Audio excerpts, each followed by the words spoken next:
தேவ வசனத்தை கற்று பக்தி விருத்திக்கு எதுவாக வளர்வதற்கு எதுவாக நீங்கள் எனக்கு கொடுத்த அழைப்புக்கு கர்த்தருடைய நாமத்தில் நன்றியை தெரிவித்துக் கொள்கிறேன். உங்களை முகமுகமாக பார்ப்பதிலே எனக்கு மிகுந்த சந்தோஷம். சபையார் பாராட்டுகிற அன்புக்கு நான் நன்றி உள்ளவனாக இருக்கிறேன்.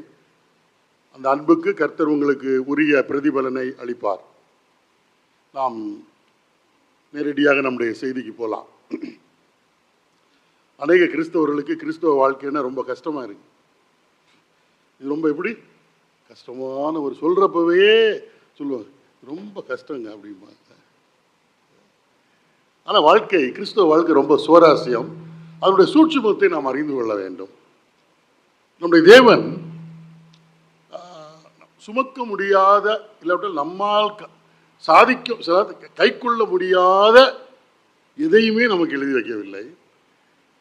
நம்ம லகுவாக கை கொள்வதற்கு தான் கர்த்தர் தம்முடைய காரியங்களை நமக்கு எழுதி தந்திருக்கிறார். அது கடினமாகிறது என்று சொன்னால் அது கர்த்தரிடத்தில் அது எந்த பிரச்சனையும் கிடையாது, நம்மிடத்துல தான் பிரச்சனை. ஸோ அதை குறித்து நம்ம இன்னைக்கு கொஞ்சம் விதத்தில் சிந்திப்போம். சரியா? அப்போஸ்தலனாகிய பவுல் தீமோத்தேயுவுக்கு எழுதின முதலாவது நிருபம் 5-6 வசனம் படிப்போம். அதாவது 66 புஸ்தகம் இருக்குது. இந்த 66 புஸ்தகத்தையும் 3 எழுத்துல முடிச்சிடலாம். 3 எழுத்து தான் இந்த புத்தகத்தினுடைய உள்ளடக்கம். படிங்க. 1 தீமோத்தேயு 1ஆம் அதிகாரம் 5வது வசனத்தை வாசிக்கலாம். கற்பனையின் பொருள் என்னவெனில், சுத்தமான இருதயத்திலும் நல் மனசாட்சியிலும் மாயமற்ற விசுவாசத்திலும் பிறக்கும் அன்பே. கற்பனையின் பொருள்னா நீங்க எப்படி கேட்கலாம், பைபிளுக்கு பொருள் என்ன அப்படின்னா அதுக்கு அர்த்தம். பைபிள் தான் தேவ கற்பனையெல்லாம் அடங்கினேன். சும்மா எப்படி கேட்டிருக்கணும், அந்த காலத்தில் அது பைபிள்னு சொல்லியிருக்க மாட்டாங்க. வேதவசனத்தை பிரமாணம்னு சொல்லுவாங்க. நியாயப்பிரமாணம், அதாவது பழைய ஏற்பாடு இருந்த காலத்தில் ஒட்டுமொத்தமாக பைபிளுடைய பொருள் என்ன அப்படின்னு கேட்குறது. அதான் வருது. கற்பனையின் பொருள் என்னவெனில், இதை மனப்பாடம் பண்ணி வச்சுடுங்க. சுத்தமான இருதயத்திலும் நல் மன சாட்சியிலும் மாயமற்ற விசுவாசத்திலும் என்னது பிறக்கும் அன்பு. அப்படின்னா என்ன அர்த்தம்னா, கர்த்தருடைய கற்பனைகளை நம்முடைய வாழ்க்கையில் கை கொள்ளுகிறப்ப நம்முடைய இருதயம் சுத்தமாகிறது மட்டுமல்ல, நல்ல மனசாட்சியில் நம்மிடத்தில் அன்பு உருவாகும். அதுதான் அதனுடைய பொருள். ரைட்டா? இது மறந்துடாதீங்க. கற்பனையின் பொருள் என்னவெனில், சுத்தமான இருதயத்திலும் நல் மனசாட்சியிலும் மாயமற்ற விசுவாசத்திலும் பிறக்கும் என்னது அன்பு, தூய்மையான அன்பு. ஆனால் இது அநேகர் கவனிக்கிறது கிடையாது. சும்மா பெரிய தியாலஜி மாதிரி பேசிட்டு இருப்பாங்க, எங்கேயோ பேசிட்டு இருப்பாங்க. அடுத்த வசனம் பாருங்க. இவைகளை சிலர் நோக்காமல் என்னது வீண் பேச்சுக்கு இடம் கொடுத்து என்னது விலகி போகிறார்கள். நிறைய இதெல்லாம் பார்க்கறது கிடையாது. வீணா எதையாவது பேசி பேசி நம்மளையும் கர்த்தரை விட்டு தூரம் கொண்டு போயிடுவாங்க, அவங்களுக்கு கர்த்தரை விட்டு தூரம் போயிடுவாங்க. அன்பு. ஆண்டவருடைய வசனத்தை நம்ம வாசித்து தியானித்து பிரசங்கிப்பதல்ல முதல் காரியம். நம்ம வாசித்து தியானித்து அதை நம்முடைய வாழ்க்கையில் என்ன செய்யணும், விசுவாசித்து கடைபிடிக்கணும். அதுதான் முக்கிய நோக்கம். பைபிளில் சொல்லப்பட்டிருக்கிறது, கர்த்தருடைய வேதத்தில் பிரியமாயிருந்து அதை இரவும் பகலும் தியானிக்கிற மனுஷன் பாக்கியவான். அப்போ எதுக்கு தியானிக்கணும்? ஸோ எனக்கு இன்னைக்கு ஆகஸ்ட் 16ஆம் தேதி ஞாயிற்றுக்கிழமை திருவள்ளூர் சபையில் ஒரு செய்தி கொடுக்கணும். அப்போ அதனால் கொஞ்ச நேரம் உட்கார்ந்துருந்து தியானித்துட்டு வருவோமே, அதுக்கு தியானிப்பதா? அப்படி கிடையாது. பைபிளில் பிரசங்கம் பண்ணுறதுக்கு தியானிக்க சொல்லவில்லை, கை கொள்வதற்கு தான் தியானிக்க சொல்லப்பட்டிருக்கு. இதுக்கு கை கொள்வது. யோசுவாவின் புஸ்தகம் 1ஆம் அதிகாரம். யோசுவாவின் புஸ்தகம் 1ஆம் அதிகாரம். இல்லைங்க, நாளைக்கு எனக்கு ஒரு பைபிள் ஸ்டடி எடுக்கணும், நாளைக்கு சபையில் பைபிள் ஸ்டடி எடுக்கணும், புதன்கிழமை, அப்புறம் சனிக்கிழமை ஒரு பைபிள் ஸ்டடி எடுக்கணும், அதுக்கு கொஞ்சம் தியானிக்கணும் பிரதர். யோசுவாவின் புஸ்தகம் 1ஆம் அதிகாரம் 8ஆம் வசனம் படிங்க. இந்த நியாயப்பிரமாண புஸ்தகம் உன் வாயை விட்டு பிரியாதிருப்பதாக, இதில் எழுதியிருக்கிறவர்களின் படியெல்லாம் நீ செய்ய கவனமாயிருக்கும்படி இரவும் பகலும் அதை நீ தியானித்துக் கொண்டிருப்பாயாக. வாக்கிய பண்ணுவாய், புத்திமானாய் நடந்து கொள்வாய். புத்திமான மாறினா இதை செய்யும்படி. இரவும் பகலும் தியானிப்பாயாக. அப்பொழுது நீ புத்திமானாய் நடந்து கொள்வாய். நீ செய்வதெல்லாம் என்ன செய்யும்? வாய்க்கும். காரிய சக்தி உள்ளவங்களாம் மாறுவோம். அப்போ தியானம் என்பது என்னவென்றால் வாழ்க்கையில கடைபிடிப்பதற்கு, யாரு பிறரை கடைபிடிக்க வைப்பதல்ல, தியானிக்கிற நான் கடைபிடிப்பதற்கு. இரவும் பகலும் தியானிக்கிற மனுஷன் பாக்கியவான். பிரசங்கத்துக்காக தியானிக்கணும்னா சனிக்கிழமை தியானிச்சா போதும், இல்ல பைபிள் ஸ்டடிக்கு முன்னால தியானிச்சா போதும். கடைபிடிக்க வேண்டும் என்ற நோக்கம் நம்ம இருக்குமானால் இந்த தியானம் எப்பொழுதும் போயிட்டே இருக்கும். அப்போ கடைபிடிக்கிறப்ப கர்த்தருடைய வசனத்தை கை கொள்ள நம்மில் என்ன மாற்றம் வரும் அப்படின்னு நீங்க கேட்டீங்கன்னா, 1 யோவான் 2ஆம் அதிகாரத்தில் 1 யோவான் 2ஆம் அதிகாரம் 1 யோவான் 2ஆம் அதிகாரத்துக்கு போலாம் பாருங்க. First John chapter 2, 1 யோவான் 2ஆம் அதிகாரம் 3, 4, 5 வசனம். அவருடைய கற்பனைகளை நாம் கை கொள்ளுகிறவர்களானால், நம்ம ஏற்கனவே பார்த்தோம் கற்பனையுடைய பொருள் என்ன அப்படின்னு பார்த்தோம். அப்போ அவருடைய கற்பனைகளை நாம் கை கொள்கிறவரானால் அவரை அறிந்திருக்கிறோம் என்பதை அதனால் அறிகிறோம். அப்படின்னா என்ன அர்த்தம்? கர்த்தரை ஒருவன் அறிந்திருக்கிறான் என்று சொன்னால் அவருடைய கற்பனையை கை கொள்வதனாலே தான் நம்மளை அறிகிறோம். வசனம் எனக்கு தெரிகிறதுனால கர்த்தரை அறிய முடியாது. எவ்வளவுக்கு கர்த்தருடைய வசனத்தை கை கொள்ளுகிறோமோ அந்த அளவுக்கு கர்த்தரை அறிகிறோம். எனக்கு ஆதியாகமத்திலிருந்து வெளிப்படுத்தல, ஒரு உதாரணத்துக்கு வெளிப்படுத்தல் வர எல்லா மூல முடுக்கு எல்லாமே தெரியும்னு வைங்க. அந்த அறிவுனால நான் கர்த்தரை அறிந்தவன் என்று சொல்ல முடியாது. அது எல்லா இடமே நம்ம அறியலாம். எங்கள் பிள்ளைங்க எல்லாம் சில 119ஆம் சங்கீதம் மனப்பாடம் பண்ணி சொல்லிடுவாங்க. அதற்கு அர்த்தம் கர்த்தரை அறிந்தார்கள் என்றல்ல அர்த்தம். அறிந்த கர்த்தருடைய கற்பனைகளை எவ்வளவு நாம் கை கொள்ளுகிறோமோ அந்த அளவுக்கு தான் யாரை அறிகிறோம்? கர்த்தரை அறிகிறோம். அதான் நம்முடைய கர்த்தரை அறிகிற அறிவு. எனக்கு சின்ன பிராயத்திலேருந்தே ஆதியாகமம் தெரியுங்க, ஆதியாகமத்திலேருந்து வெளிப்படுத்தல வர தெரியுங்க. தெரிஞ்ச என்ன பிரயோஜனம்? தெரிந்ததில் எவ்வளவு கர்த்தருடைய கற்பனையை நம்முடைய தனிப்பட்ட வாழ்க்கை, குடும்ப வாழ்க்கை, சபை வாழ்க்கை, சமூக வாழ்க்கையில கை கொள்ளுகிறோமோ அந்த அளவுக்கு தான் நாம் கர்த்தரை அறிந்திருக்கிறோம். சரி, அப்படி நாம் கர்த்தரை அறிந்தால் என்னில் என்ன மாற்றம் வரும்? அடுத்த வசனம். அவரை அறிந்திருக்கிறேன் என்று சொல்லியும் அவருடைய கற்பனைகளை கை கொள்ளாதவன் யாரு? பொய்யன். நான் கர்த்தரை அறிந்திருக்கிறேங்க, திருவள்ளுவர் சபையில பிறந்து வளர்ந்து எனக்கு வயசு இப்போ 70 ஆச்சுங்க. அந்த காலத்திலிருந்தே கர்த்தரை நான் என்னது அறிந்து வருகிறேன். என்னது எல்லா பிரசங்கம் அறிவிங்க. கேட்ட பிரசங்கத்தில் எவ்வளவு நம்ம கை கொண்டோம்? அதான் மெய் அறிவு. கைக்குள்ளும் அவ்வளவுக்கு தான் நம்ம அறிந்திருக்கிறோம். அவரை அறிந்திருக்கிறேன் என்று சொல்லியும் அவருடைய கற்பனைகளை கை கொள்ளாதவன் யாரு? பொய்யன். நான் சொன்ன கர்த்தரை கை கொள்ளாதவன் பொய்யன். அடுத்தபடிங்க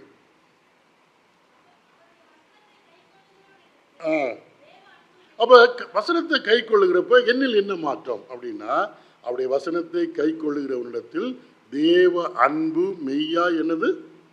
வசனத்தை கை கொள்ள என்னில் ஏற்படக்கூடிய ஒரு பெரிய மாற்றம் என்னன்னா, தேவ அன்பு என்னில் மெய்யா என்னது? பூரணப்பட்டு கொண்டே இருக்கு. வசனத்தை நமக்கு சில வசனம் அறிஞராலதான் சபையில் நிறைய பிரச்சனைன்னு சொல்லுவாங்க. அப்படின்னா வெறும் தலை அறிவுதான். என்னது? கை கொள்ளுகிற அறிவு கிடையாது. தேவ அன்பு மெய்யாய் பூரணப்பட்டிருக்கு. இதைத்தான் தீமோத்தேயுவுக்கு பவுல் எழுதுறப்ப சொல்வாரு, கற்பனையின் பொருள் என்னவெனில் சுத்தமான இருதயத்திலும் நல்மன சாட்சியிலோ மாயமற்ற விசுவாசத்திலும் பிறக்கும் அன்பு. அப்ப நம்ம ஆண்டவருடைய சமூகத்தில் இருக்கிறப்ப, ஆண்டவரே நீர் உம்முடைய வசனத்தை எனக்கு தந்திருக்கிறேன் வேத புத்தகத்தின் வடிவத்தில், அதை நான் வாசித்து விசுவாசித்து என் வாழ்க்கையில கை கொள்ளுகிறப்ப நான் என்னில் தேவ அன்பு பூரணப்படும் அன்புள்ளவராக மாறிட்டே இருப்பேன். புரிஞ்சுதா? அன்பையெல்லாம் நம்ம வேற எங்கேயும் விலைக்கெல்லாம் வாங்கிட்டு வர முடியாது, அதுக்கெல்லாம் ப்ராக்டிஸ் பண்ண முடியாது. எனக்கு கூட படித்த ஒரு சகோதரி இருக்கிறாங்க. அவங்க சொன்ன, நான் யோகா பண்ணிட்டு இருக்கேன், அதனால என்னுடைய வாழ்க்கையில பெரிய மாற்றம் எல்லாம் வந்துருக்கு. பெரிய மாற்றம் யோகா வசனத்தை கை கொள்ள அன்புள்ளவர்களாக மாறும். அப்ப கற்பனையின் பொருள் அன்பு தான். கை கொள்ள அன்புள்ளவர்களாக மாறும். அன்பு தேவ நம்ம அன்பு இல்லை, தேவ அன்பு நம்மில் பூரணப்பட்டு கொண்டே இருக்கும்.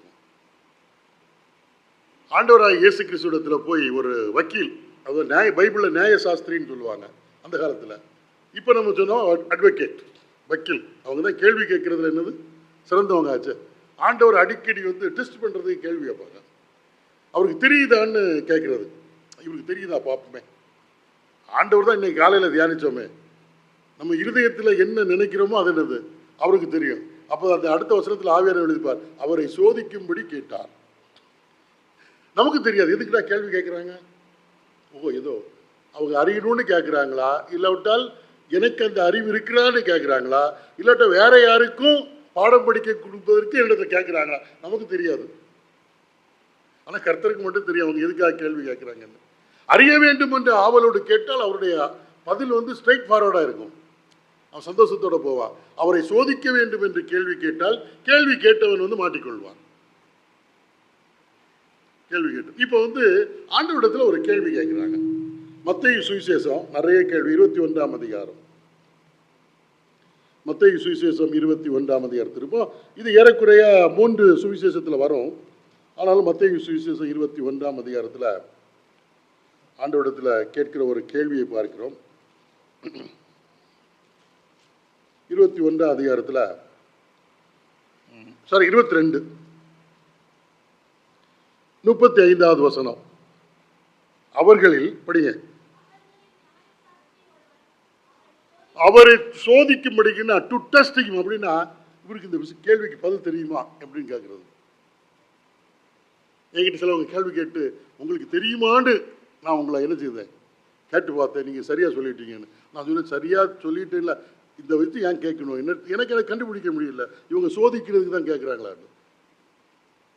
நான் பல இடங்களுக்கு ஊழியத்துக்கு போகிறப்ப சில புதிய இடங்களுக்கு போவேன். அங்கே இருக்கிற விசுவாசிகள் எப்படிப்பட்டவர்கள் என்பது எனக்கு தெரியாது. ஆனால் ஊழியத்துக்கு அழைப்பை பெற்று நான் அங்கே போகிறப்ப ஏதாவது வண்டியில் வாகனத்தில் என்னை கூட்டிகிட்டு போகிறப்ப பின்னால் உட்காந்து நானும் பின்னால் உட்காந்துருப்பேன். அவங்க பல கேள்விகளை வேதத்திலேருந்து கேட்பாங்க. நானும் கலங்க இல்லாத மாதிரி பதில் சொல்லிகிட்டு இருப்பேன். அப்புறம் அங்கே சொல்லி கேட்பேங்க, அவர்கிட்ட கேட்டு பார்த்தோம், அவருக்கு விஷயம் தெரியுது, அதனால் ஒன்றும் பிரச்சனை இல்லைன்னு. அதாவது நான் கர்த்தருடைய வசனத்தை சரியாக அறிந்திருக்கிறேன் நான். அதுக்கு தான் நான் இவர் ஏதோ கேட்குறாரு, உற்சாகமாக இது பண்ணுவோம்னு பார்த்தா டெஸ்ட் பண்ண கேட்பாங்க. என்ன இவர் இந்தியாவிலேருந்து வராரு, பொதுவாக இந்தியர்களுக்கு ஒன்றும் தெரியாதுன்னு நினச்சிட்டு இருக்கிறாங்க. என்னது இந்தியர்களுக்கு என்னது ஒன்றும் தெரியாது. அதில் இவங்க இங்கே ஏன்னா நம்ம ஆட்கள்லாம் என்ன பண்ணிட்டாங்கன்னா இந்தியாவில் இருக்கிறவங்க எல்லாம் ரொம்ப படிப்பு இல்லாதவங்க அப்படி சொல்லி தான் நம்மளை வச்சு காசை பிடிக்கிறாங்க. அந்த காலத்தில் இந்தியாவில் இருக்கிறவங்கள பாப்பாட்டி என்னது பாம்பு பிடிச்சிட்டு இருப்பான், மலையில இருப்பான், அதனால் அவங்களுக்கு ட்ரெஸ் எல்லாம் போட மாட்டான்னு அங்கேருந்து துணிகளை எல்லாம் வாங்கிட்டு வர்றது, சாப்பாடு, இப்போ அந்த இது நடந்துட்டு இருக்கு. அதனால் ஒரு இந்தியர்கள்லாம் ஒன்றும் தெரியாது அப்படின்னு சொல்லிட்டு ஒரு யோசனை, இந்தியாவிலேருந்து வந்து அமெரிக்காவில் பிரசங்கம் பண்ணிடுவாங்களா அப்படின்லாம். அப்போ அதனால் நம்ம சோதித்து பார்ப்பாங்க, ரைட்டா தெரியுமா தெரியாதா அப்படின்னு. இந்த மாதிரி ஆண்டவரிடத்தில் வந்து ஒரு லாயர் கேட்குறாரு சோதிக்கும்படி. 36வது வசனம், போதகரே நியாயப்பிரமாணத்தில் எந்த கற்பனை, அதாவது கேட்கிறார். நியாயப்பிரமாணம்னா அன்னைக்கு வந்து இயேசு கிறிஸ்து இருக்கிறப்ப புதிய ஏற்பாடு நமக்கு எழுதி கொடுக்கப்படவில்லை, இது பழைய ஏற்பாடு தான் உண்டு. பழைய ஏற்பாட்டை வந்து நியாயப்பிரமாண புஸ்தகம்னு சொல்றதுல இது தப்பும் கிடையாது. ஏன்னா 10 கற்பனையின் அடிப்படையில் தான் அனைத்து சட்டங்களும் அனைத்து காரியங்களும் போதனைகளும் இருக்கிறது. அப்போ ஆண்டவர்கள் நியாயப்பிரமாணத்தில் எது பிரதான கற்பனை, பிரதானமானது என்ன, எல்லாத்தையும் ஆதி ஆகமத்தில் இருந்து லேவியராகமம், யாத்திராகமம், உபாகமம் இதெல்லாம் படித்து படித்து படித்து ஒன்று இதில் எது பிரதான சுருக்கமாக தாங்களே சம்மம். அப்போ நாங்கள் சுருக்கமாக இது பண்ணிடலாம் இல்லை அப்படின்னு சொல்லிட்டு பிரதானமானது என்று கேட்டான். உன்னை இயேசு கிறிஸ்து சொல்கிறாரு 37, இயேசு அவனை நோக்கி, உன் தேவனாகிய கர்த்தரிடத்தில் உன் முழு இருதயத்தோடும் உன் முழு ஆத்துமாவோடும் உன் முழு பலத்தோடும் உன் முழு மனதோடும் எனது அன்பு கூறுவாயாக, இது முதலாம் பிரதான கற்பனை. இதற்கு ஒப்பா இருக்கிற 2ஆம் கற்பனை என்னவென்றால், உன்னிடத்தில் நீ அன்பு கூறுவது போல பிறரிடத்திலும் அன்பு கூறுவாயாக என்பதே. தேவனிடத்தில் முழு இருதயத்தோடு அன்பு கூறுதல், உன்னை நீ நேசிப்பது போல பிறனையும் என்னது நேசிப்பாயாக. இது 2 தான், அன்பு தான். அடுத்த வசனம் தான் முக்கியம், 40வது வசனம். இவ்விரண்டு கற்பனைகளிலும் நியாயப்பிரமாணம் முழுமையும் என்னது, பழைய ஏற்பாட நியாயப்பிரமாண தீர்க்க தரிசன புஸ்தகம் எல்லாம் 2ஆ பிரிச்சிருப்பாங்க. இயேசு கிறிஸ்து அதை 3ஆ பிரிப்பார், சங்கீத புஸ்தகம்னு சொல்லிட்டு 2ஐயும் சொல்லிட்டு. அவரு நியாயப்பிரமாணத்தில் கேட்டால் அவர் தீர்க்க தரிசனத்துக்குள்ள என்ன இருக்குன்னு சொல்லி விட்டார். இவ்விரண்டு கற்பனைகளில் நியாயப்பிரமாணம் முழுவதும் தீர்க்க தரிசனங்கள் என்னது அடங்கி இருக்கிறது. அடங்கி இருக்கிறார். அது எப்படி அடங்குச்சு? எனக்கு ஒரு நண்பர் இருந்தார். அவருக்கு அவங்க மனைவி ஆண்டவரை ஏற்றுக்கொண்டவங்க, பிள்ளைகள் வருவாங்க. இவரும் சபை கூடுகைக்கெல்லாம் வருவார். எங்களுக்கு ரொம்ப அன்பா இருப்பார். அவர் பைபிள் படிக்கணும்னார். நானும் ஞாயிற்றுக்கிழமை சில மணி நேரங்கள் முன்னால அவங்க வீட்டுக்கு போயிட்டு ஆதியாகமத்திலேருந்து தொடங்கணும். அவருக்கு என்னன்னா, பைபிள் முழுதும் ஒருக்கா படித்த பிறகு நான் அந்த அறிந்த பிறகு ஆண்டவரை என்ன செய்வேன், ஏற்றுக்கொள்வேன் அப்படின்னு. நம்ம யார் ஏற்றுக்கொள்வான்? யார் ஏற்றுக்கொள்ள முடியும்? வேத பக்கம் முழுவதையும் படித்து முடித்த பிறகு நான் அதெல்லாம் உணர்ந்த பிறகு கர்த்தராகிய இயேசு கிறிஸ்துவை ஏற்றுக்கொள்வேன்னா அது நடக்கக்கூடிய காரியமா? நம்ம ஒரு வாகனம் வாங்குகிறோம். இப்போ எபி வந்து ஒரு கார் வாங்கியிருக்கிறாங்க. இனி காரில் உள்ள எல்லா பார்ட்ஸு, அது செயல்கள் எல்லாத்தையும் படித்து பார்த்துட்டு அதுக்கப்புறம் கார் வாங்கணும்னா என்ன கார் வாங்குறது? கார் ஓட்டுறதுக்கு என்னது லைசன்ஸ் எடுத்தால் போதும், வேற ஒன்றும் வேண்டாம், ஓட்டுக்கு தெரிஞ்சால் போதும். அதுக்கு பிறகு 1 by 1 நம்ம வாசிக்கிறோம். காரு ஃப்ளாட் டயர் பஞ்சர் ஆச்சுன்னா அதை எப்படி இது பண்ணுறது, திடீர்னு ரோட்டில் நின்றுட்டுச்சுன்னா அது எதனால வந்தது, சின்ன சின்ன இது ரேடியேட்டரில் தண்ணி இருக்குதா, அது இதெல்லாம் அதுக்கு பிறகு தான் படிக்கும். முதல்ல இல்லை நான் ஒரு கார் வாங்க போகிறேன், அதனால் வந்து நான் காலேஜுக்கு போய் ஆட்டோமொபைல் இன்ஜினியரிங் என்னது படிச்சுட்டு வந்து நான் கார் வாங்குறேன்னா இது அது நடக்கிற காரியமா? இல்லை. அதனால் நான் கர்த்தரை அறிவதற்கு முன்பாக ஆதியாகமத்திலிருந்து வெளிப்படுத்தல் என்னது ஒரு முறை படித்து அப்புறம் சோதிச்சுட்டு பார்த்து அதுக்கப்புறம் நான் என்ன செய்கிறேன், அந்த பைபிள் ஸ்டடி பிரேக் ஆகிடுச்சு. அப்புறம் அது நடக்காத காரியம். நம்ம கூட ஆண்டவரை அறிவது எப்படின்னா, எப்போ ரட்சிக்கப்படுவதற்கு முன்பாகவும் நம்ம கிறிஸ்தவ குடும்பத்தில் இருந்ததுனால வசனம் எல்லாம் படித்தோம். ஆனால் அது ரட்சிப்பு உண்டாகத்தான் தரல. ஆனால் ரட்சிக்கப்பட்ட பிறகு படிப்பது தான் படிப்பு. அதுக்கப்புறம் தான் தெரியுது இதெல்லாம் எத்தனை தடவை நான் படித்தேன், அப்போ ஒன்றுமே புரியலையே. இப்போ ஆண்டவராக இயேசு கிறிஸ்துவை ஏற்றுக்கொண்டேன், விசுவாசித்தேன், அதுக்கு பிறகு பாசித்த பகுதிகளையே மனப்பாடம் பண்ண பகுதியை படிக்கிறப்பவே தெரியுது, ஓஹோ இதனுடைய அர்த்தம் இதுதானா. ஆண்டவர் சொல்றாரு, தீர்க்க தரிசனமும் நியாயப்பிரமாணமும் அன்புக்குள்ளதான் அடங்கி இருக்கிறது.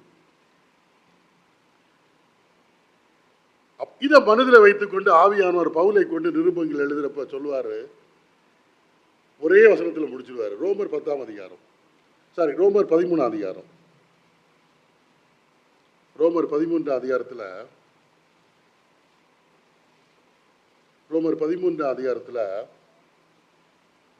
10வது வசனத்தினுடைய பின்பகுதி, ஆதலால் அன்பு நியாயப்பிரமாணத்தின்,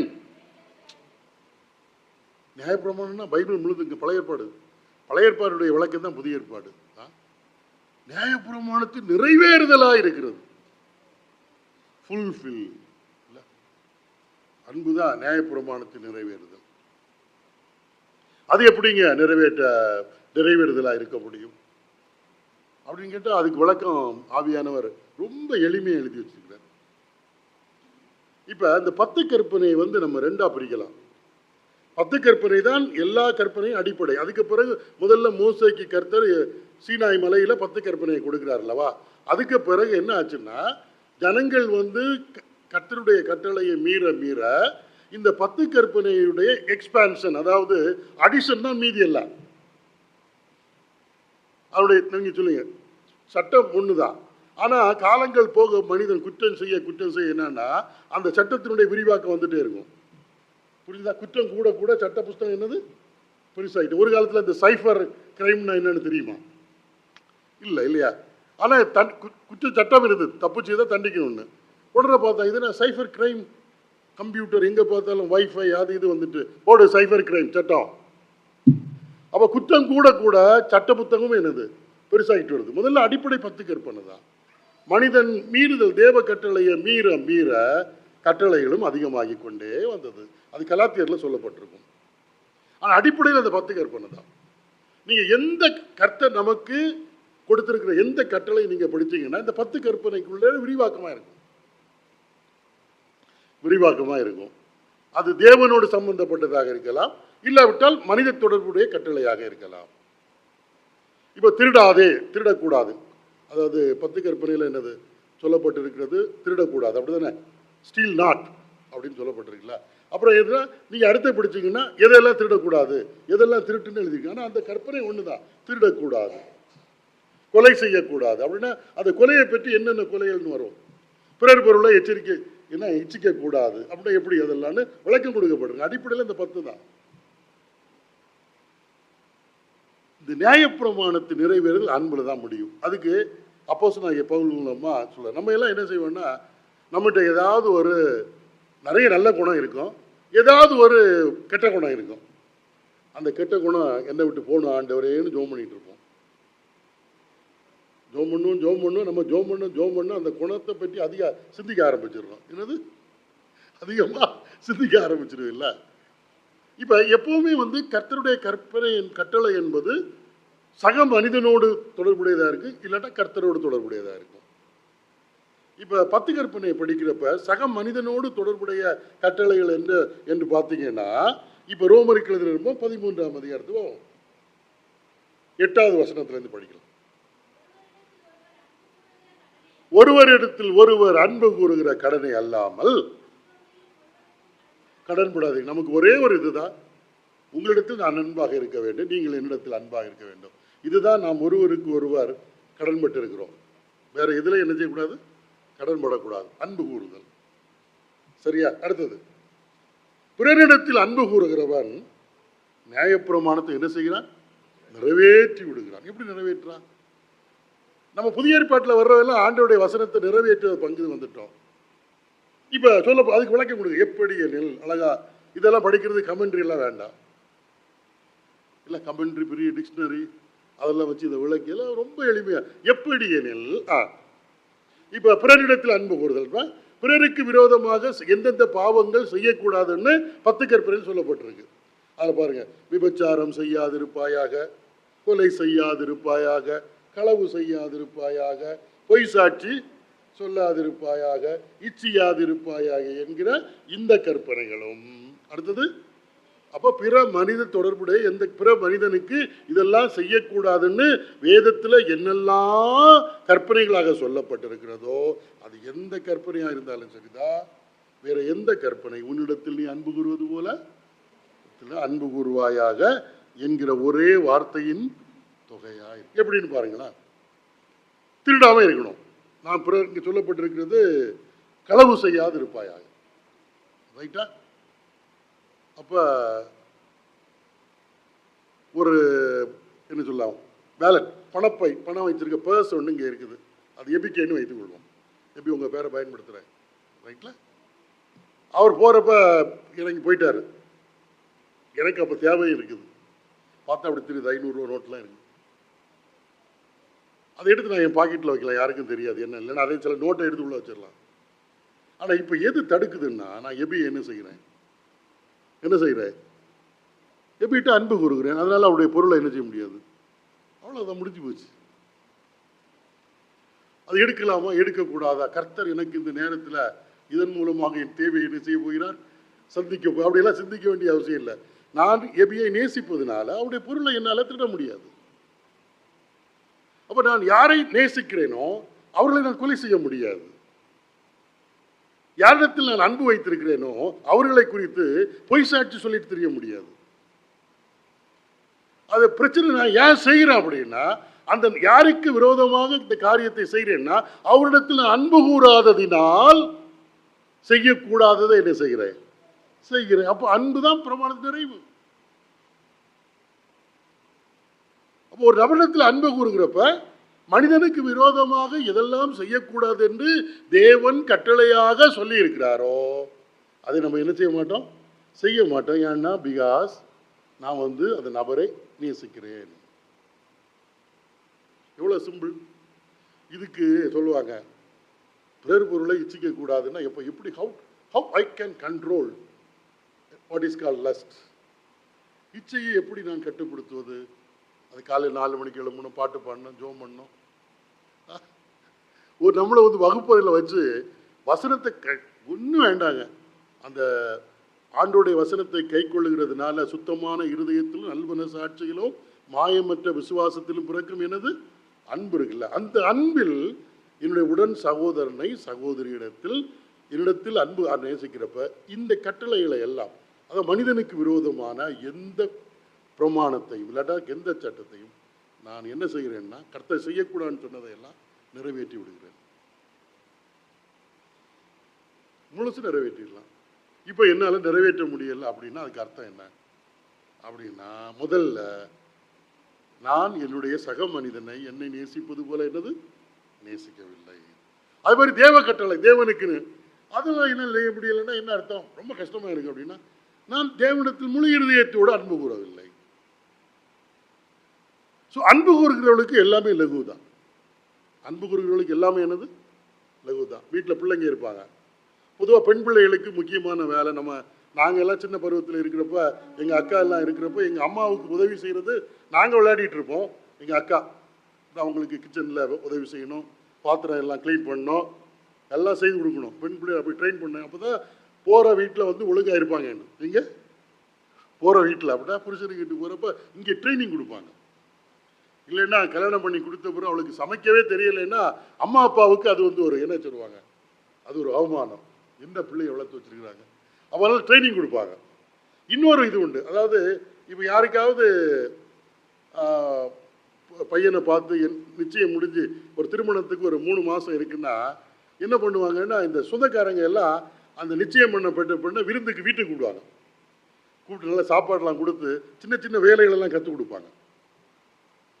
எப்படி சமைக்கிறது, எப்படி இது பண்ணுறது. ஏன்னா போகிற இடத்துல அவங்க அவங்களுக்கு பொறுப்பு இருக்குல்ல, வீட்டை கட்டுறது. அப்போ சில வேளையில் எங்கள் அக்காவோ யாராக இருந்தாலும் அம்மா சொன்ன வேலைகளை ரொம்ப லகுவாக சீக்கிரமாக செய்துருவாங்க. செய்துட்டு எங்கள் கூட விளையாட வந்துடுவாங்க. சில வேளையில் போன ஆள் வரவே மாட்டாங்க, ஒரே வேலையாக தான் இருக்கும். அங்கே பாத்திரம் சத்தம் கேட்கும், ஒரே முறுமுறுப்பாக இருக்கும்.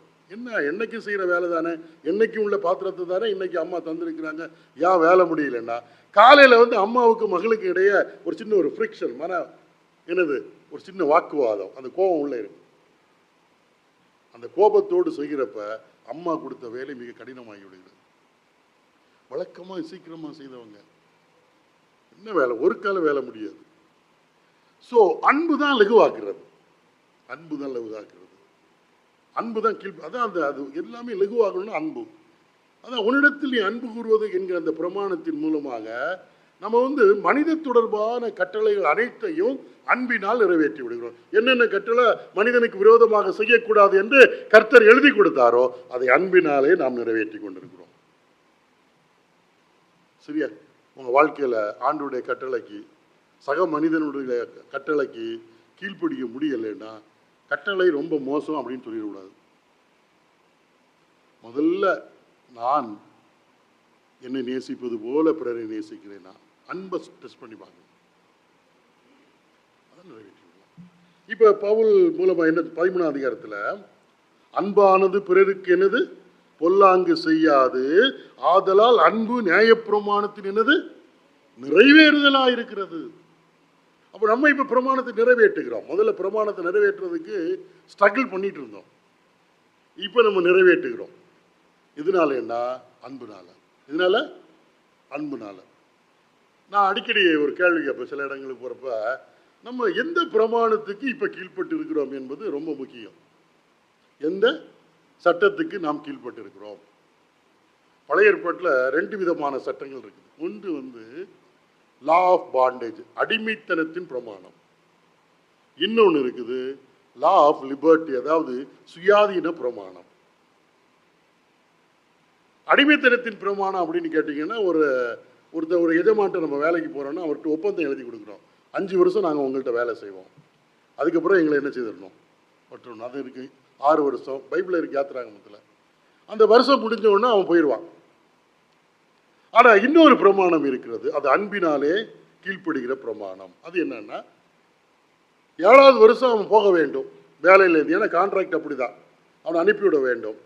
அவனுக்கு திடீர்னு ஒரு யோசனை வருது, இதுவரையிலும் தான் சேவித்த எஜமான் மீது ஒரு மிகுந்த அன்பு வந்து விடுகிறது.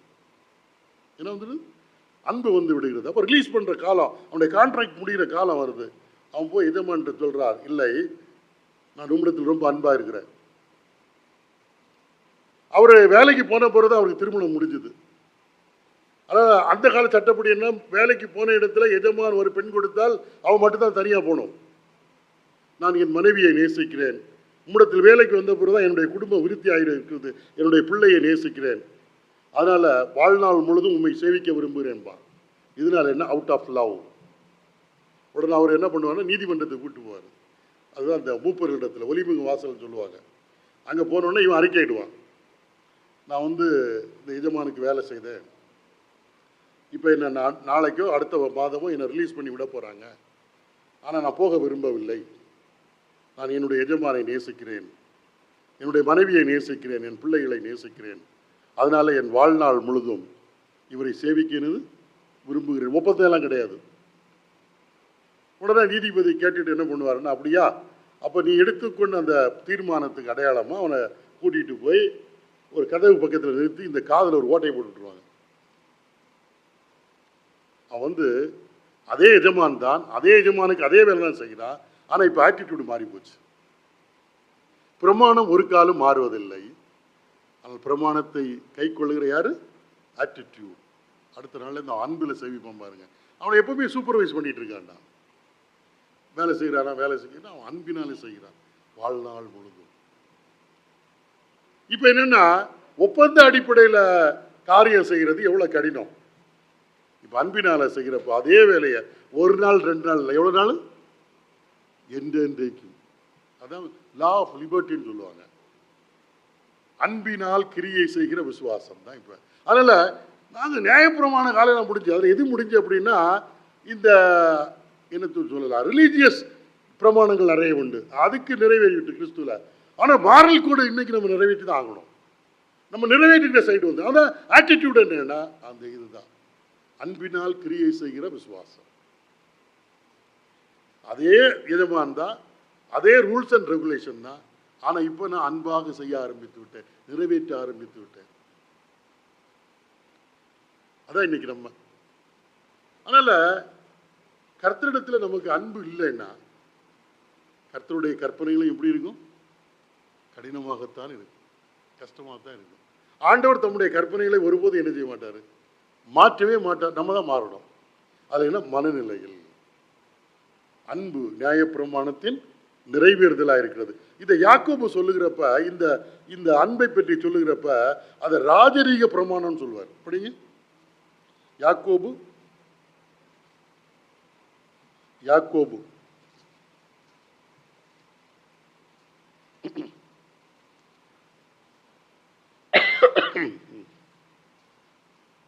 யாக்கோபு எத்தனை அதிகாரம்? 2ஆம் அதிகாரமா? 2ஆம் அதிகாரம் 8வது வசனம்.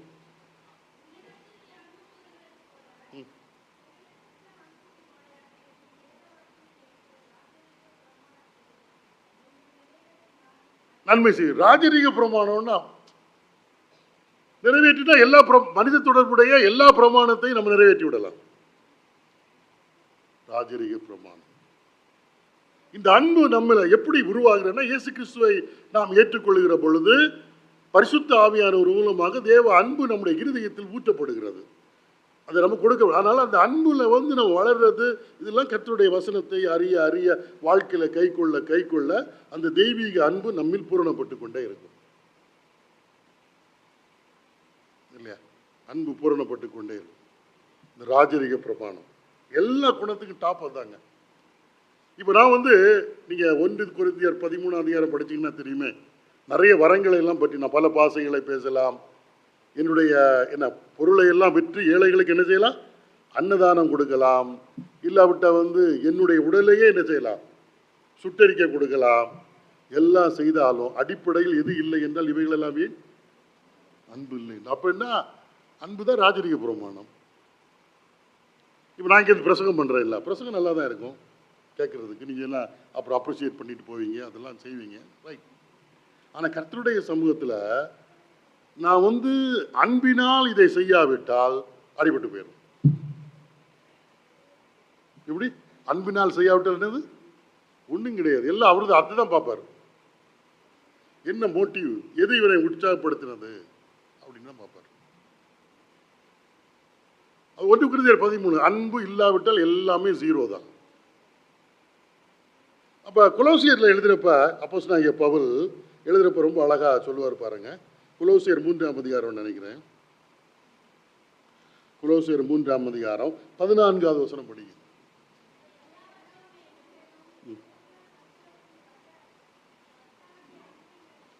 இதுக்கு முன்னால் இவைகள் எல்லாவற்றுக்கு மேலே அதுக்கு முன்னால் நிறைய குணம் இருக்குது. என்னன்னா, நீங்கள்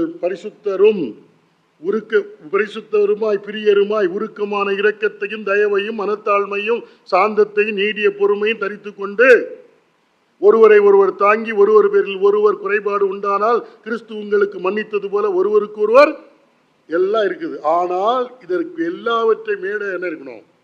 இவை எல்லாவற்றின் மேலும் பூரண சற்குணத்தின் கட்டாகிய என்னது?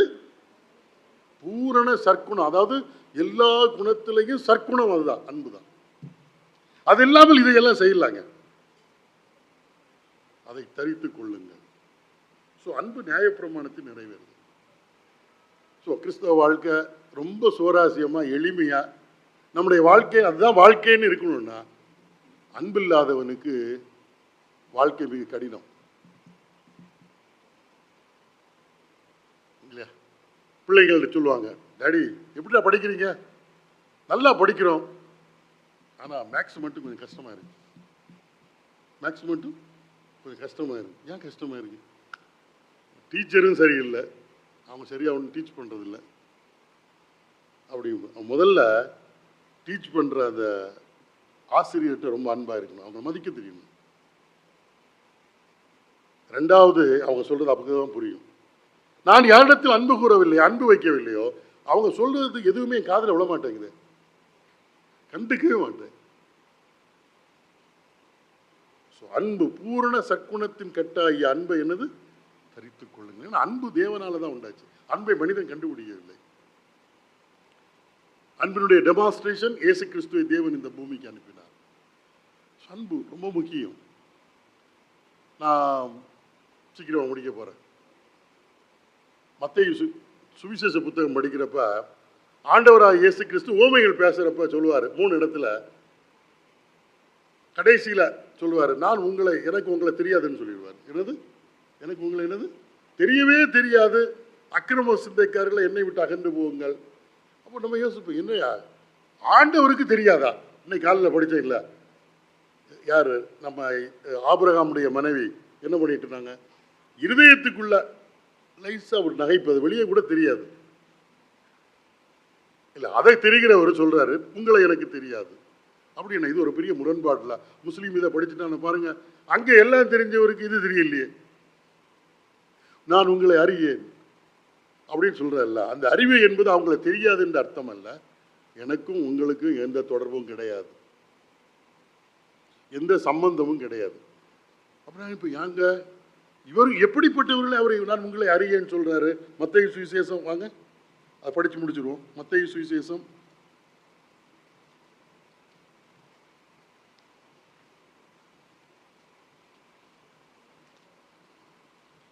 7ஆம் அதிகாரமா? நம்முடைய நாமத்தினாலே நாங்கள் என்ன செய்தோம்? பிசாசுகளை எல்லாம் துரத்தணும். நல்ல காரியம் தானே? சரி, அந்த நாளில் 22 அநேகர் என்னை நோக்கி, கர்த்தாவே கர்த்தாவே உமது நாமத்தினாலே தீர்க்க தரிசனம் உரைத்தோம் அல்லவா, உமது நாமத்தினாலே பிசாசுகளை துரத்தினோம் அல்லவா, உமது நாமத்தினாலே அநேக அற்புதங்களை செய்தோம் அல்லவா என்ப. இதுதான் இன்னைக்கு சமுதாயத்தில் நமக்கு ரொம்ப கிரெடிட் கொடுக்கக்கூடியது. அவர் அந்த காரியத்தை செய்தார், இந்த காரியத்தை செய்தார். ரவிக்குமார் அந்த பைபிள் ஸ்டடி எடுத்தார், அந்த ஊருக்கு போனார், அந்த நாட்டுக்கு போனார். இதுதான் மனிதனுக்கு முன்பாக பெருசா தெரியும். தேவனுக்கு முன்பாக இதெல்லாம் ஒரு விஷயமே கிடையாது இல்லையா? இப்ப வந்து பார்க்கிறேன் என்ன போட்டிருக்கு அடுத்தது, அப்பொழுது நான் ஒரு காலம் உங்களை என்னது அறியவில்லை, அக்கிரம செய்கைக்காரரை என்னை விட்டு என்ன செய்யுங்க, அகன்று போங்கள் என்று அவர்களுக்கு சொல்லுங்கள் அப்படின்ட்டார். ஏன்னா ஒரு காலம் தெரியாதுன்னு கர்த்தரே சொல்றாரு. அவர் தான் எல்லாம் அறிந்தவர். 139ஆம் சங்கீதத்தில் எவ்வளவு அறிவு அவருக்கு, வாசத்தில் 139ஆம் சங்கீதத்தில் அவர் எல்லாம் அறிந்தவர். படுத்திருந்தாலும் அறிவார், அவர் வானத்தில் ஏறினாலும் அவர் அங்கே இருக்கிறார், பாதாளத்தில் படுக்கை போட்டாலும் அவர் அங்கே இருக்கிறார். என்னுடைய வாயிலே சொல் பிறவாதற்கும் அறிகிற ஒரு சில உங்களை நான் ஒரு காலம் அறியேன். அதை மனசில் வச்சுடுங்க. இப்போ 25ஆம் அதிகாரம் 12ஆம் வசனத்துக்கு போவோம். அங்கே வந்து இந்த 10 கன்னிகைகள் இருக்காங்கல்ல, மணவாளனுடைய வருகைக்காக எதிர்கொண்டு போவதற்கு காத்துட்டு இருக்கிறாங்க. தியாலஜிக்கல் சைடில் பெரிய டாக்டர்லாம் பேசுவாங்க, அதெல்லாம் அங்கே ஒதுக்கி வச்சுருவோம் நமக்கு. ஆனால் ஆண்டவர் சொல்கிறாரு அந்த மணவாள 25:12 இங்கே சத்தியம் பண்ணி சொல்கிறார். 25:12 இல்லையா?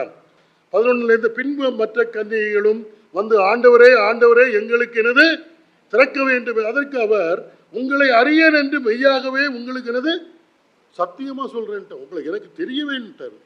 ஆனால் இத்தனைக்கு அவங்க காத்திருந்துருக்குறாங்க, எல்லாம் இருந்திருக்கிறாங்க.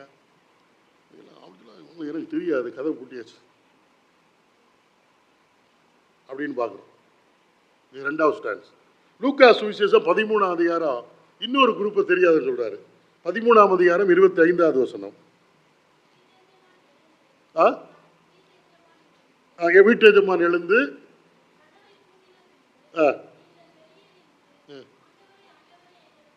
திறக்க வேண்டும் சொல்றாங்க. அப்ப வீட்டு உள்ள சத்தம் கேட்குது, படிங்க.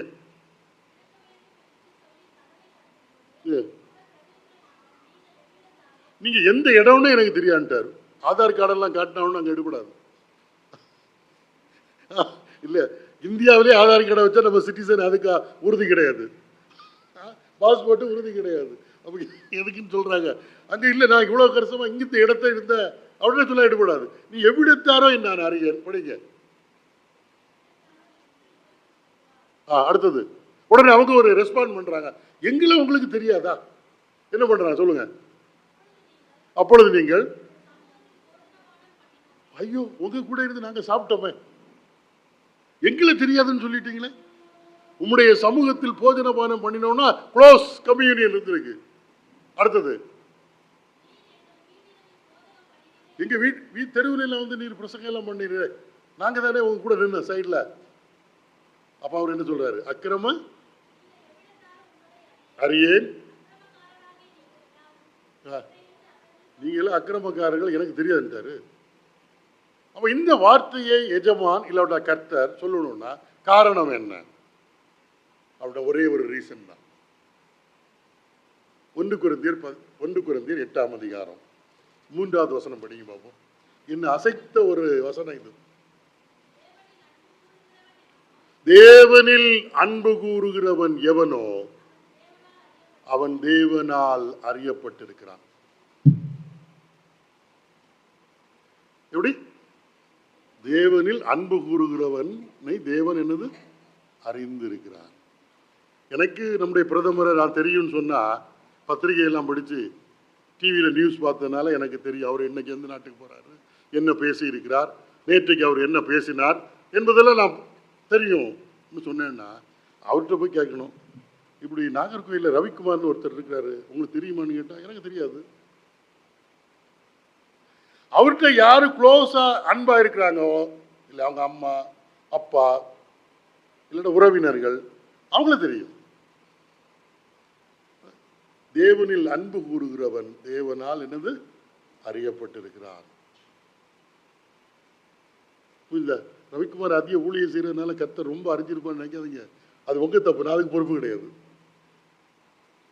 தேவனில் அன்பு கூறுகிறவன் தேவனால் அறியப்பட்டிருக்கிறான். ஸோ அதனால இந்த நாளில் நான் என்ன சொல்றேன்னா, அந்த அன்பு தான் கற்பனையுடைய பொருள். அன்பு எங்கே இருக்கும் அங்கே வளர்ச்சி இருக்கும். அங்கே என்ன இருக்கும்? வளர்ச்சி இருக்கும். எபேசியர்ல சொல்லப்பட்டிருக்கு, தலையோடு சேர்ந்து சரீரம் வளர வேண்டும் என்றால் அன்பினால் சத்தியத்தை கை கொள்ள வேண்டும், பேச வேண்டும் சொல்லப்பட்டிருக்கு. அன்பில்லாத இடத்துல வளர்ச்சி இருக்கு. ஒரு குடும்பத்தில் அம்மா அப்பா பிள்ளைகள்லாம் இருக்கா, வீட்டில் அன்பே இல்லைன்னு வைங்க, பிள்ளைங்க எப்படி வளருவாங்க? சரீரத்தில் வளரலாம், கேரக்டர் வளர மாட்டாங்க. அப்பா எப்படா வந்தானா இவன் வீட்டை விட்டு வெளியே போறிப்பான், இல்லைன்னா வீட்டுக்குள்ளே இருந்துட்டு எப்படா இவன் வெளியில போவார். வளர்ச்சி அன்புல தான் இருக்குது. அறியேன் அப்படிங்கிறார். இப்ப கடைசியா முடிச்சிடறேன், பேசிட்டே இருக்கலாம். பவுல் ஒரு நல்ல ஒரு ஊழியக்காரர், நிறைய ஊழியர் செய்திருக்கிறார். இயேசு கிறிஸ்துவுக்கு அடுத்தது நம்ம அதிகமாக பேசப்படக்கூடிய வேதத்திலிருந்து புதிய ஏற்பாட்டில் பேசக்கூடிய மனிதன் யாரு? பவுலை பற்றி தானே பேசுவோம். அவர் நல்ல ஒரு மனுஷன் தான், அதிகமாக பிரயாசப்பட்டு அவர் மூலமாக கர்த்தர் அநேக சபைகள் எல்லாம் ஸ்தாபித்தார். அப்போ அவர் சொல்லுவார், 1 யோவான் 1 கொரிந்தியர் 4ஆம் அதிகாரத்தில் தன்னை பற்றி சொல்லுகிறப்ப என்னிடத்துல எந்த குறையும் இல்லை, ஆனாலும் நான் நீதிமான் ஆகிறதில்லை, என்னை விசாரிக்கிறவர் யாரு?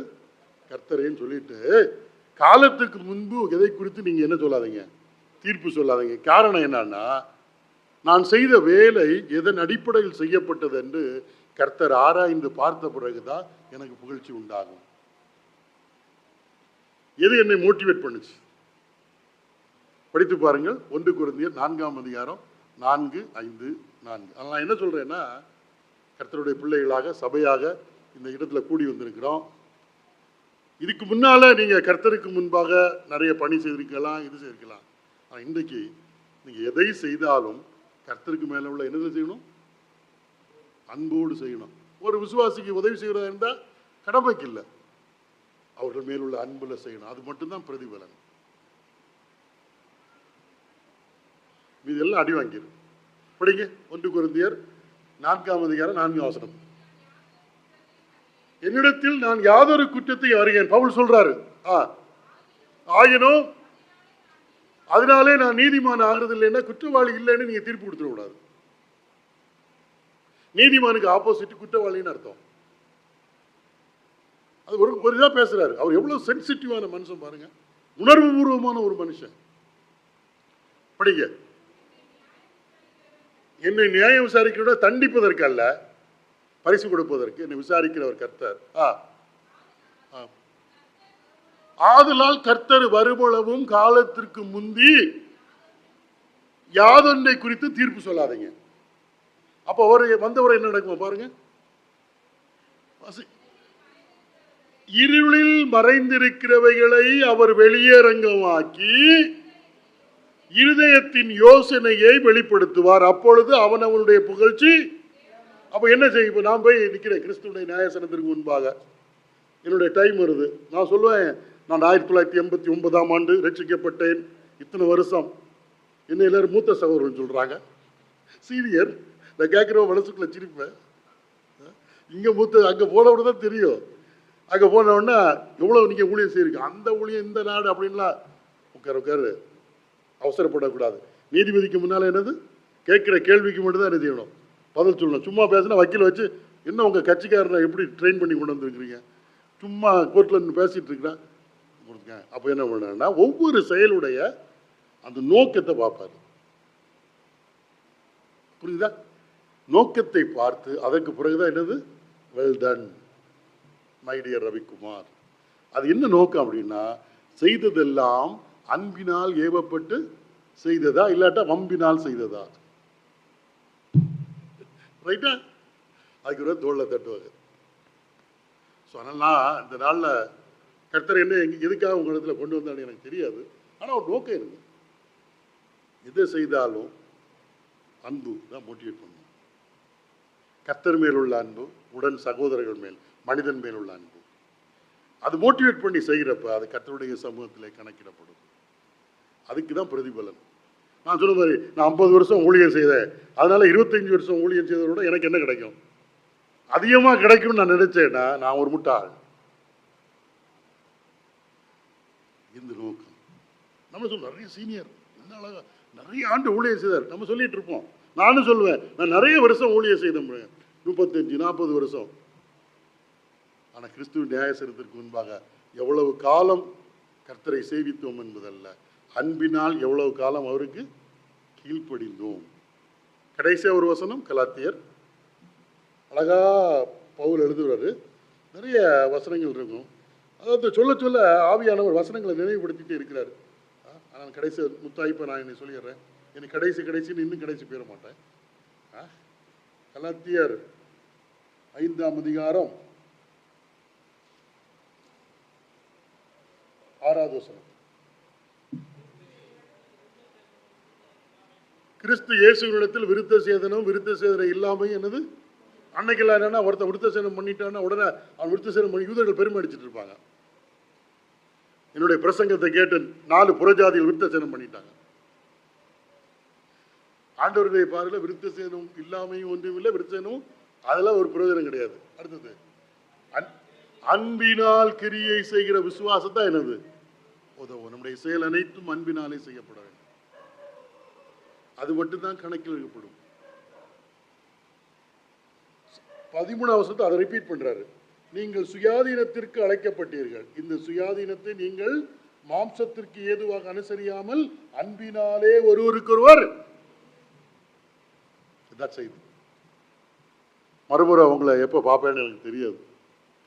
நான் பார்க்குறப்ப சொல்லணும், இல்லை என்ன பண்ணிட்டு இருக்கிறீங்க, சபையில் உங்களுக்கு என்ன ஊழியம் நான் செய்துட்டு இருக்கேன், என்ன இப்படி செய்றீங்க, என்ன நோக்கம். நான் சபையில் ஏதாவது பொறுப்புகள் ஒரு வேலை வரும்னா யாரெல்லாம் செய்யணும் சொல்ல மாட்டேன். யாரெல்லாம் கர்த்தர் மீது அன்பு கூறுகிறீர்களோ, யாரெல்லாம் கர்த்தருடைய பிள்ளைகளை நேசிக்கிறீர்களோ அவர்கள் முன் வந்து இந்த பணியை செய்யலாம் சொல்லிட்டு நான் போயிடுவேன்.